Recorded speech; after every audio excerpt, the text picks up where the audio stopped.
News. డిస్ట్రిబ్యూటర్ల నిర్ణయంపై AP deputy CM Pavan Kalyan react అయ్యారు. తెలుగు చిత్రసీమ ఇచ్చిన రిటర్న్ గిఫ్ట్ కు కృతజ్ఞతలు తెలిపారు. సినీ పరిశ్రమకు ప్రభుత్వం అన్ని రకాలుగా సహకరిస్తున్నా ప్రభుత్వంతో చర్చలు జరపకుండా మీలో మీరే కొట్టుకుంటున్నారని అన్నారు. ఇకపై ప్రభుత్వంతో సినిమా పరిశ్రమతో చర్చలు ఉండవని చెప్పారు. గత ప్రభుత్వం సినీ ప్రముఖులకు ఎలాంటి సన్మానం చేసిందో మర్చిపోయారని అన్నారు పవన్. సినీ పరిశ్రమలో ఉన్నవారికి ఏపీ ప్రభుత్వంపై కనీస మర్యాద లేదని మండిపడ్డారు డిప్యూటీ సీఎం పవన్ కళ్యాణ్.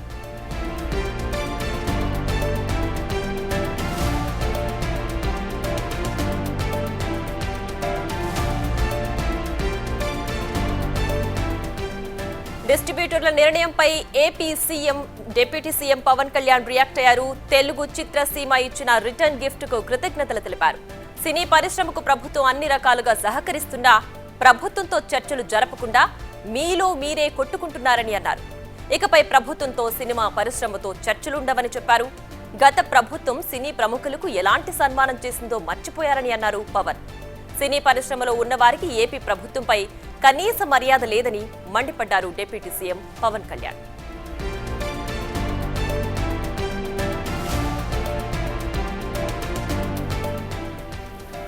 ఇదే అంశానికి సంబంధించి మరింత సమాచారం మా ప్రతినిధి శివ ఫోన్ లైన్ లో అందిస్తారు. శివ, చెప్పండి, సినీ పరిశ్రమపై డిప్యూటీ సీఎం పవన్ కళ్యాణ్ ఘాటుగా విమర్శించారు. ఇకపై సినీ పరిశ్రమతో ఏపీ ప్రభుత్వం చర్చలే ఉండవని కూడా చెప్పారు. ఏంటి ఈ విమర్శల వెనక సారాంశం? మొత్తం మీద చూసుకుంటే తెలుగు చిత్ర పరిశ్రమకు సంబంధించి కూడా రిటర్న్ గిఫ్ట్ కి పవన్ కళ్యాణ్ ప్రత్యేక ధన్యవాదాలు, కృతజ్ఞతలు అంటూ కూడా ఒక పోస్ట్ ని ఆ పార్టీ అధికారికంగా విడుదల చేసింది. ముఖ్యంగా చూసుకుంటే గనక పవన్ కళ్యాణ్ నటించిన హరిహర వీరమిల్లు వచ్చే నెల 12వ తేదీన విడుదలవుతున్న నేపథ్యంలో చిత్ర పరిశ్రమకు సంబంధించి థియేటర్ల మధ్య, అంటే సినిమా డిస్ట్రిబ్యూటర్లకి థియేటర్ల మధ్య కొనసాగుతున్న వివాదానికి సంబంధించి కూడా గత 4 రోజులుగా వివాదం కొనసాగుతోంది. తాజాగా జూన్ 1వ తేదీ నుంచి కూడా సినిమా థియేటర్లు బంద్ చేస్తామని చెప్పి ప్రకటన చేసిన పరిస్థితి కనిపిస్తుంది. తర్వాత ఈ రోజు దానికి సంబంధించి తాత్కాలికంగా విరమించుకున్నట్టు కూడా ప్రకటించారు. అయితే దీనికి సంబంధించి కూడా డిప్యూటీ సీఎం చాలా ఘాటుగానే బహిరంగమైన రాష్ట్ర ప్రజలకి ఒక లేఖ రాశారని కూడా మనం ఖచ్చితంగా చెప్పుకోవాలి. కూటమి ప్రభుత్వం వచ్చి సంవత్సరం గడుస్తున్నా గౌరవప్రదంగా ముఖ్యమంత్రి చంద్రబాబుని, ఆంధ్రప్రదేశ్ ప్రభుత్వాన్ని మీరు ఒక్కసారైనా కలిశారని చెప్పి ఆయన సూటిగా ప్రశ్నించారు. గత ప్రభుత్వం ఏ రకంగా మిమ్మల్ని చిత్కరించిందో, ఏ రకంగా అవమానాలు పరిచిందో మీరంతా మర్చిపోయారా? అలాగే తెలుగు చిత్ర పరిశ్రమకు సంబంధించి సినిమా హాళ్లు, సినిమా థియేటర్లు సంబంధించి ఆహార పదార్థాల విషయంలో కానీ, మంచినీళ్ల విషయంలో కానీ, సరైన సౌకర్యాలు లేని విషయంలో ఎన్నో ఫిర్యాదులు వస్తున్నా కానీ ఏమాత్రం కూడా దృష్టి పెట్టలేదు. కానీ ఇక నుంచి ఆ రకంగా ఉండదు. రానున్న రోజుల్లో సినీ పెద్దలతో కాదు, ఎవరైతే సంబంధిత అంశానికి సంబంధించి ఉంటుందో సినీ వర్గాలతోనే తాము సంప్రదింపులు జరుపుతాము. అలాగే ఇక నుంచి ఆంధ్రప్రదేశ్ కు సంబంధించి కూడా ఎవరైతే సినిమాకు సంబంధించి రేట్లు పెంచుకోమని వ్యక్తిగతంగా ఒక్కొక్కరు వచ్చి కలుస్తున్నారు తప్ప ఎక్కడా కూడా మిగిలిన వారు వచ్చి కలిసిన పరిస్థితి దాఖలా లేవు. కానీ ఎందుకు ఈ రకంగా వ్యవహరిస్తున్నారు అర్థం కావట్లేదు అని చెప్పి కూడా చెప్పారు. అలాగే దాంతో పాటుగా ఇటీవల కాలంలో అక్కినేని నాగేశ్వరరావు కుటుంబానికి సంబంధించి కూడా రేట్లు పెంచుకునేందుకు అడిగితే తప్పనిసరిగా కూడా తాము అనుమతించిన పరిస్థితి కనిపిస్తా ఉంది. ఆంధ్రప్రదేశ్ ప్రభుత్వం ఎన్నికల ముందు ఏ రకమైన హామీలు ఇచ్చిందో, ఒక ఫ్రెండ్లీ వాతావరణాన్ని సినీ పరిశ్రమకి రాయితీల విషయంలో కానీ, ప్రత్యేక విభాగానికి సంబంధించి కానీ, నంది నాటక అవార్డుల విషయంలో అన్నింటిలో కూడా కూటమి ప్రభుత్వం మీకు అగ్రతాంబూలం ఇస్తుంటే ఎందుకు మీరు ఈ రకంగా వ్యవహరిస్తా ఉన్నారు? గతంలో అనేక సందర్భాల్లో సినీ ప్రముఖులు వచ్చి కలిసినప్పుడు ఏకతాటిపై రావాలని చెప్పి పవన్ కళ్యాణ్ సూచించినా ఎందుకు కలవలేదని చెప్పి కూడా ఆయన గట్టిగా నిలదీసిన పరిస్థితి అయితే కనిపిస్తా ఉంది. అలాగే థియేటర్ల అంశానికి సంబంధించి, అలాగే రాష్ట్రంలో మల్టీప్లెక్స్లకు సంబంధించి కూడా పూర్తి వివరాలు సేకరించాలని చెప్పి నిర్ణయం తీసుకున్నారు. దీనికి సంబంధించి సివిల్ సప్లైతో పాటు అన్ని శాఖలతో కూడా సమన్వయం చేసుకోవాలని చెప్పి పవన్ కళ్యాణ్ భావించినట్లు కూడా ఆ ప్రకటనలో చెప్పారు. Priya, right Shiva, thanks for the updates. Right, ఇక సినీ డిస్ట్రిబ్యూటర్స్ ఏకపక్షంగా నిర్ణయం తీసుకున్నారని AP deputy CM Pavan Kalyan చాలా ఘాటుగా వ్యాఖ్యానించారు. అలాగే సున్నితంగా వార్నింగ్ కూడా ఇచ్చారు. ఇకపై సినీ పరిశ్రమతో ఏపీ ప్రభుత్వం చర్చలు ఉండవని కూడా ఆయన సున్నితంగా వార్నింగ్ ఇచ్చినట్లు తెలుస్తోంది. ఇదే అంశానికి సంబంధించి మా ఇన్పుట్ ఎడిటర్ పవన్ లైవ్ లో అందించడానికి సిద్ధంగా ఉన్నారు. పవన్, చెప్పండి, AP deputy CM Pavan Kalyan చేసిన ఈ వ్యాఖ్యలు ఒక రకంగా ఆయన వార్నింగే ఇచ్చారు. సినీ పరిశ్రమతో ఇకపై అసలు డిస్కషన్ ఉండదు, ఏదైనా సరే మీరు అసలు ఏకపక్షంగా ఎలా తీసుకున్నారని కూడా ఆయన అడుగుతున్నారు. ఏంటి అసలు ఈ వ్యాఖ్యల వెనక సారాంశం ఏంటి? అంటే వ్యక్తిగతంగా నిర్మాతలతోనో దర్శకులతోనో వ్యక్తిగతంగా కలిసి మాట్లాడను, సంబంధిత ఆ విభాగానికి సంబంధించిన ప్రతినిధులు అందరూ కలిసి వస్తే మాట్లాడతానంటూ పవన్ కళ్యాణ్ చెప్పారు. వాస్తవానికి గత కొద్ది రోజులుగా అటు నిర్మాతలకి ఎగ్జిబిటర్లకి మధ్య కొంత ఒక వాతావరణం చోటు చేసుకుంది, ఘర్షణ వాతావరణం చోటు చేసుకుంది. థియేటర్లు నిర్వహించలేని పరిస్థితిలో ఉన్నాం. చిన్న సినిమాలకైతే అసలు మాకు డబ్బులు కూడా రావడం లేదు, పెద్ద సినిమాలకు మమ్మల్ని సరిగ్గా నిర్మాతలు సరిగ్గా పట్టించుకోవడం లేదు, మాకు రావాల్సినంత ఆదాయం రావడం లేదు, కాబట్టి థియేటర్లు మూసివేయడం మినహా మాకు మరో గత్యంతరం లేదంటూ వాళ్ళందరూ కూడా కొత్త డిమాండ్లను తెర మీదకి తీసుకొచ్చారు. ఇప్పుడు ఎలాగైతే మల్టీప్లెక్స్లకు నిర్మాతలు పర్సంటేజ్లు ఇస్తున్నారో ఈ సింగిల్ స్క్రీన్ థియేటర్లకు కూడా అలానే పర్సంటేజ్లు ఇవ్వాలంటూ వాళ్ళందరూ కూడా డిమాండ్ చేస్తున్నారు. దానికి సంబంధించి నిర్మాతల మండలి అటు ఇప్పటికే 2 దఫాలుగా చర్చలు జరిపింది. ఈరోజు కూడా ఆ చర్చలు జరిగాయి, మొన్న కూడా చర్చలు జరిగాయి. మొన్న చర్చల సందర్భంగా కొంతవరకు వాయిదా వేసుకున్నారు. అప్పటికే థియేటర్లు మూసివేస్తామంటూ హెచ్చరికలు జారీ చేశారు. కానీ ఈరోజు కూడా మరోసారి చర్చలు జరిగాయి, థియేటర్ల మూసివేతను వాయిదా వేశారు. కానీ హరిహర వీరమల్లు సినిమా, పవన్ కళ్యాణ్ సినిమా చాలా కాలంగా షూటింగ్ చేసుకుంటుంది. ఇటీవలనే షూటింగ్ పూర్తయింది. త్వరలోనే దానికి సంబంధించిన రిలీజ్ డేట్ ప్రకటించిన తర్వాత థియేటర్ల వాళ్ళు ఇట్లా చేయడం పట్ల అటు ఎగ్జిబిటర్ల వ్యవహార శైలిపైన కొంత ఆగ్రహం కూడా వ్యక్తం చేశారు. ఇప్పటికే అటు ఆంధ్రప్రదేశ్ సినిమాటోగ్రఫీ మంత్రి కందుల దుర్గేష్ కూడా ఈరోజు ఉదయం కొంత ఆగ్రహం వ్యక్తం చేశారు. థియేటర్ల ఇష్టారాజ్యంగా వ్యవహరిస్తే ఎవరిని ఊరుకునేది లేదు. ఇద్దరు అటు నిర్మాతలు కావచ్చు, ఇటు ఎగ్జిబిటర్లు ఇద్దరు కూడా సంయమనంతో వ్యవహరించి ఎవరికి నష్టం కలిగిన విధంగా రాజీ మార్గాన్ని చూసుకోవాలంటూ ఆయన సూచించారు. ఇదే సమయంలో పవన్ కళ్యాణ్ కార్యాలయం నుంచి విడుదలైన ఒక లేఖ సంచలనం సృష్టిస్తుంది. చిత్ర పరిశ్రమ నుంచి వచ్చిన రిటర్న్ గిఫ్ట్ అంటూ ఆయన దీనికి చెప్పారు. రిటర్న్ గిఫ్ట్ ఇచ్చినందుకు కృతజ్ఞతలు అంటూ కొంత వెటకారంగా ఆయన ఈ ప్రెస్ నోట్ను రిలీజ్ చేశారు. ఇప్పటికే ఆంధ్రప్రదేశ్లో ఎన్డీఏ కూటమి ఏర్పడి దాదాపుగా 14 నెలలు అవుతుంది. కానీ ఇప్పటి వరకు నిర్మాతల సంఘం కానీ లేకుంటే దర్శకుల సంఘం కానీ చిత్ర పరిశ్రమ నుంచి ఎవరు కూడా వచ్చి ముఖ్యమంత్రి చంద్రబాబు నాయుడుని కలవలేదు. వాస్తవానికి సినీ పరిశ్రమ అనేది ఆంధ్రప్రదేశ్కి చాలా పెద్ద పరిశ్రమగా చెందుతుంది. ఆంధ్రప్రదేశ్లో సినిమాకు విపరీతమైన ఆదరణ ఉంటుంది. అక్కడ ఎక్కువగా సినీ అభిమానులందరూ కూడా ఉంటారు. అక్కడ ప్రత్యేకంగా సినీ పరిశ్రమ అభివృద్ధి కోసం ఒక పాలసీని రూపొందిస్తామంటూ ఎన్నికల ముందు హామీ ఇచ్చాము. దానికి సంబంధించి చర్చలు జరుగుతున్నా ఇప్పటి వరకు అనేక సార్లు చెప్పినా కూడా ఎవరు వచ్చి కలవకపోవడం అనేది అసలు సమర్థనీయం కాదంటూ ఆయన అభిప్రాయపడ్డారు. అదే సమయంలో పవన్ అయితే ప్రతిసారి కూడా పవన్ కళ్యాణ్ సినిమా వచ్చినప్పుడే ఇలాంటి నిరసనలు కానీ లేదంటే ఇలాంటి నిర్ణయాలు కానీ తీసుకోవడం జరుగుతుందని చెప్పి మంత్రి కందుల కూడా ఆయన విమర్శించారు. అయితే అసలు ఎవ్రీ టైం ఇలాగే జరుగుతుందా? అసలు మల్టీప్లెక్స్ మాదిరిగానే సింగిల్ స్క్రీన్స్ కి కూడా పర్సంటేజ్ రూపంలో ఇవ్వాలి అనే డిమాండ్ ఎప్పటి నుంచి చర్చల్లో ఉంది? ఇప్పుడు ఏకపక్షంగా ఎందుకు తీసుకోవాల్సి వచ్చింది నిర్ణయం?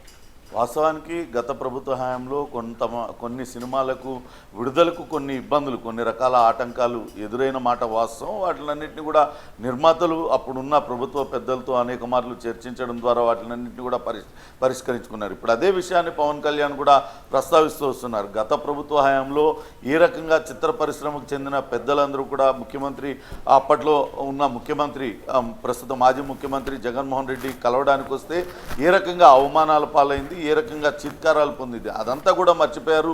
మీకు ఇంత మర్యాద ఇస్తున్న ఇప్పుడు కూటమి ప్రభుత్వంలో ఉన్న ముఖ్యమంత్రికి ఎందుకు కలవడం లేదంటూ ఆయన తీవ్ర స్థాయిలో మండిపడ్డారు. గతంలో కూడా దిల్ రాజు కావచ్చు, అల్లు అరవింద్, సురేష్ బాబు వీళ్ళందరూ కూడా కలిశారు. అందరూ కలిసినప్పుడు కూడా ఇదే మాట చెప్పారు. మీరందరూ కలిసికట్టుగా ఒక బృందాన్ని, ప్రతినిధి బృందాన్ని ఏర్పాటు చేసుకొని రండి, ఇక్కడ పరిశ్రమని అభివృద్ధి చేద్దామని చెప్పినప్పటికీ కూడా ఈ రకంగా రాకపోవడం. కానీ ఎవరిదైనా సినిమా విడుదలవుతుందంటే మాత్రం వాళ్ళు వ్యక్తిగతంగా రావడం, ఒక అప్లికేషన్ పెట్టుకోవడం, ఆ సినిమాకు టికెట్ ధరలు పెంచమని అడుగుతూ ఉన్నారు. వాళ్ళు అడిగిన వెంటనే మేము టికెట్ ధరలు పెంచుతున్నాం. కానీ ఇది అసలు పద్ధతి కాదు. వ్యవస్థీకృతంగా అందరూ కలిసి వస్తే అది బాగుంటుంది, వచ్చి కలవాల్సింది కదా, ఇంతవరకు ఎందుకు కలవలేదనేది ఇక్కడ ఉప ముఖ్యమంత్రి పవన్ కళ్యాణ్ ప్రశ్నిస్తూ ఉన్నారు. ఇప్పటికే సినీ పరిశ్రమ అభివృద్ధి కోసం ప్రత్యేక పాలసీని తీసుకొస్తున్న తరుణంలో సినీ పెద్దల నుంచి సరైన రెస్పాన్స్ లేదనేది పవన్ కళ్యాణ్ అభిప్రాయంగా కనపడుతుంది. ఇక అటు థియేటర్లకు సంబంధించి కూడా థియేటర్లలో చాలా వరకు సింగిల్ స్క్రీన్ థియేటర్లనే ఇప్పుడు వాటిల్నే విభజించి 2-3 స్క్రీన్లు ఏర్పాటు చేసి వాటిల్నే మల్టీప్లెక్స్ లాగా నిర్వహిస్తున్నారు. దీనివల్ల ప్రేక్షకులు ఎక్కువ మొత్తం చెల్లించాల్సి వస్తుంది, మల్టీప్లెక్స్లో పెట్టినన్ని డబ్బులు చెల్లించాల్సి వస్తుంది. వీటినన్నింటినీ కూడా క్రమబద్ధీకరిస్తాం, త్వరలోనే వీటిపైన చర్యలు తీసుకుంటాం. సినిమా టికెట్లు ఎంత కమ్ముతున్నారు, థియేటర్లో ఎటువంటి సౌకర్యాలు కనిపిస్తున్నారు, సింగిల్ థియేటర్లో టికెట్ ధరలకు అట్లనే మల్టీప్లెక్స్లో టికెట్ ధరలకు ఉన్న వ్యత్యాసం, వీటిలన్నిటిపైన కూడా చూస్తామంటూ చెప్తున్నారు. అవన్నీ కూడా చూస్తామంటూ చెప్తున్నారు. ఇక పవన్ కళ్యాణ్ సినిమాలకు విడుదలకు సంబంధించి వివాదానికి సంబంధించి గతంలో పవన్ కళ్యాణ్ సినిమాలకు అప్పుడప్పుడు ఆటంకాలు ఎదురవుతూనే ఉన్నాయి. కొన్ని డేట్లు వాయిదా వేసుకోవడం అలా జరిగింది, కానీ ఎప్పుడు కూడా ఇటువంటి పరిస్థితి రాలేదు. కానీ హరిహర వీరమల్లు సినిమా ఇప్పుడు రిలీజ్ పెట్టుకున్న తరుణంలో ఈ రకంగా థియేటర్ల యాజమాన్యులు కావచ్చు, వాళ్ళు మొండి పట్టు మీద వాళ్ళు ఉండడం, ఇటు నిర్మాతలు కూడా అంతే మొండి వైఖరి ప్రదర్శించడం, ఇదంతా కూడా సినిమా రిలీజ్ పైన ఎఫెక్ట్ పడుతుంది అన్న అభిప్రాయం అటు ఆ సినిమా నిర్మాతలు వాళ్ళందరూ కూడా వెలుబుచ్చిన నేపథ్యంలోనే ఇప్పుడు పవన్ కళ్యాణ్ రిలీజ్ చేసిన ఈ ప్రెస్ నోట్ చాలా కీలకంగా ఉంది. ఒక రకంగా ఆయన సినిమా పరిశ్రమ పైన తీవ్ర ఆగ్రహం వ్యక్తం చేశారు. ఇది నైపుణ్యంతో కూడుకున్నది, సృజనాత్మకమైన రంగము, అందుకే మేము అందరినీ గౌరవిస్తూ ఉంటే మీరు ఆ గౌరవాన్ని నిలుపుకోవడం లేదు. ఇకపై ఎవరైనా సరే వాళ్ళ సినిమా విడుదలకు సంబంధించి వ్యక్తిగతంగా వచ్చి టికెట్ ధరల పెంపనో లేకుంటే మరొకటో కోరితే మాత్రం ఎట్టి పరిస్థితుల్లో ఉపేక్షించము, వాటిని అంగీకరించబోము.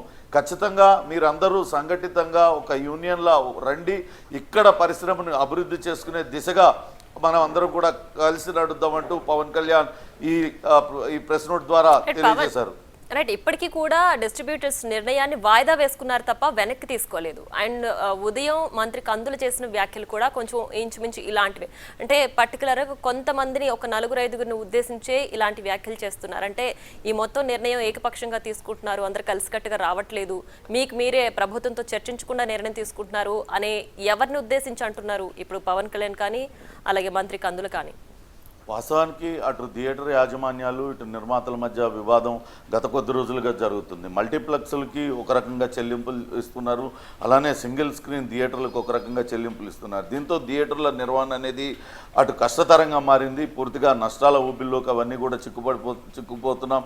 చాలా చోట్ల థియేటర్లు మూతపడుతున్న పరిస్థితి ఉన్నది. కాబట్టి మాకు కూడా వాటి మల్టీప్లెక్స్లకి ఎట్లయినా అయితే 30% వాటా ఇస్తున్నారో వచ్చే రాబడి ఎలా కూడా ఇవ్వాలంటూ థియేటర్ యాజమానులు కూడా పట్టుబడుతూ ఉన్నారు. దీనిపైన అటు సుదీర్ఘంగా నిర్మాతల మండలి కావచ్చు, ఇక్కడ ఫిలిం డెవలప్మెంట్ కార్పొరేషన్ చైర్మన్గా ఉన్న దిల్ రాజు, ఇతర నిర్మాతలందరూ కూడా మాట్లాడారు. ప్రముఖ నిర్మాతలు సురేష్ బాబు వీళ్ళందరూ కూడా కూర్చొని మాట్లాడారు. కానీ ఎక్కడా కూడా సయోధ్య కుదరడం లేదు. ఇలా థియేటర్లకు కూడా అటు పర్సంటేజీలు కనుక ఇచ్చినట్లయితే నిర్మాతలు పూర్తిగా నష్టపోయే పరిస్థితి ఉంది. ఇప్పటికే చలనచిత్ర నిర్మాణం అనేది చాలా ఖర్చు పెరిగిపోయింది. ఈ సమయంలో అటు ఆ సినిమా ఆడుతుందా ఆడదా తెలియని సమయంలో అందరికీ పర్సంటేజ్లు ఇచ్చుకుంటూ పోతే నిర్మాతలకు అసలు పూర్తిగా నష్టపోతారు. కాబట్టి ఇందులో గత విధానమే కొనసాగాలి. ఏదైతే సింగిల్ స్క్రీన్ థియేటర్లకు గతంలో అద్దె చెల్లించేవాళ్ళు అదేవిధంగా అద్దె చెల్లింపులే అదే నడవాలనేది ఇప్పుడు నిర్మాతలు పట్టుబడుతున్నారు. అయితే సినిమాటోగ్రఫీ మంత్రి కందుల దుర్గేష్ మాత్రం దీన్ని సామరస్యంగా వెంటనే చర్చించుకొని పరిష్కరించుకోవాలి, ఇరుపక్షాలు కొంతవరకు మెట్టు దిగి రావాలి. కేవలం 4-5 నిర్మాతలు ఇలా పట్టుపట్టడం సరికాదంటూ ఆయన కొంతమంది నిర్మాతల్ని అగ్రశ్రేణి నిర్మాతలను ఉద్దేశించే ఆ మాటలు అన్నట్టుగా తెలుస్తుంది. ప్రస్తుతం ఈరోజు కూడా అటు నిర్మాతల మండలి ఇటు ఎగ్జిబిటర్లు ఇద్దరు కూడా సమావేశమయ్యారు. సుదీర్ఘంగా వాళ్ళ మధ్య చర్చ జరిగింది. ప్రస్తుతానికైతే థియేటర్ల మూసివేత వాయిదా వేసుకున్నారు. అయితే ఇంకా ఒక అంగీకారానికైతే అటు ఎగ్జిబిటర్లు కానీ నిర్మాతలు కానీ రాలేదు. ఇంకా ఆ సమస్య అపరిష్కృతంగానే ఉంది. త్వరలోనే మరొకసారి భేటీ అయిన తర్వాత అటు మల్టీప్లెక్స్లకి ఇచ్చినట్లే వాటికి కూడా పర్సంటేజ్లు ఇవ్వాలా, లేకుంటే అద్దె పెంచి వాటిని నిర్వహించాలా, అటు థియేటర్ యాజమాన్యాలు కూడా నష్టపోకుండా అనే దానిపైన మరోసారి నిర్ణయం తీసుకునే అవకాశం అయితే కనపడుతుంది. కానీ పవన్ కళ్యాణ్ ఇప్పుడు రాసిన లేఖ మాత్రం పూర్తి తన ఆగ్రహాన్ని వెలుబుచ్చినట్టయింది. ఎందుకంటే అక్కడ కూటమి ప్రభుత్వం ఏర్పాటు చేసిన తర్వాత అక్కడ ప్రత్యేకంగా చలనచిత్ర పరిశ్రమ అభివృద్ధి కోసం ప్రత్యేకంగా పాలసీ తీసుకొస్తున్న తరుణంలో అక్కడ చాలా సినిమాలకు ప్రోత్సాహం ఇస్తున్నప్పటికీ కూడా ఎవరు కూడా సినీ పరిశ్రమ నుంచి పెద్దలు ఎవరూ రాకపోవడం అనేది కొంతవరకు ఆయనకు ఇబ్బందికరంగా ఆయనకి ఇబ్బంది కలిగించి ఉండొచ్చు. అందుకే ఆయన కొంత ఆగ్రహం వ్యక్తం చేస్తూ ఖచ్చితంగా ఇకపైనైతే ఎవరితోనూ వ్యక్తిగత సంప్రదింపులు ఉండవు, ఖచ్చితంగా నిర్మాతలు వస్తే నిర్మాతల మండలి తరఫున, అట్లనే దర్శకులు ఎవరైనా వస్తే దర్శకుల సంఘం తరఫున ఇట్లా రావాల్సిందేనంటూ ఆయన కఠినంగా చెప్పిన పరిస్థితి అయితే ఉంది. అంతేకాకుండా థియేటర్ల నిర్వహణ పైన కూడా ప్రత్యేకంగా దృష్టి పెడతాం, ప్రేక్షకులకి నష్టం జరగకుండా థియేటర్లలో ఇష్టారాజ్యంగా వసూలు చేయకుండా పూర్తి స్థాయిలో వేర్వేరు విభాగాలతో కలిసి అక్కడ తనిఖీలు చేసి ఒక నిర్ణయం తీసుకుంటామంటూ పవన్ కళ్యాణ్ ప్రెస్ నోట్లో చెప్పడం జరిగింది. Right Pavan, thanks for the updates.